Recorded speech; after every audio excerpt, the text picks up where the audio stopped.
gaúcho que tive muito valor. Já tenho dado muitos bons tiros de laço, em campo alheio, em camperiada de amor.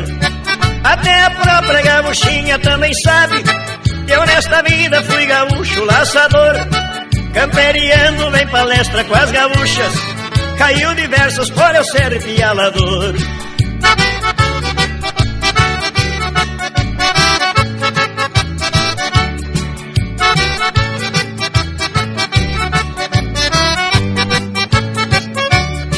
A minha gaita eu comparo com um cavalo, e o pole dela eu comparo com um arreio.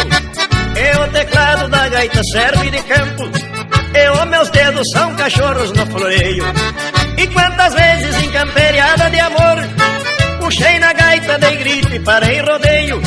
E as gaúchinhas então ficavam rodeando, e o gaúcho ia laçando no meio.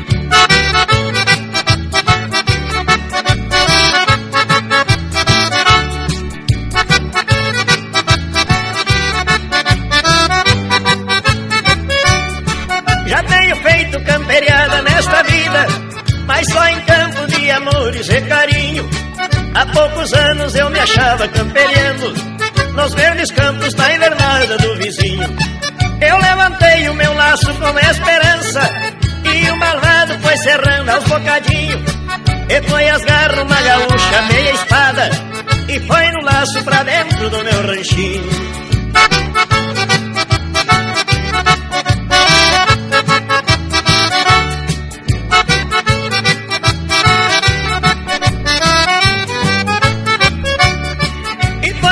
Você passando e nós no rancho, com alegria dentro daquela morada. Não encilhei mais o meu cavalo amigo, e não pus mais os meus pés em outra invernada. Não atirei mais o meu laço caprichoso, eu nunca mais pude dar outra pialada.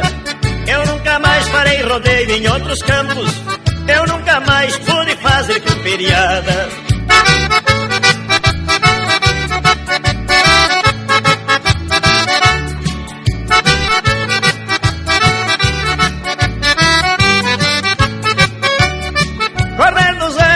Recebi um fracasso, porque a tristeza invadiu minha morada.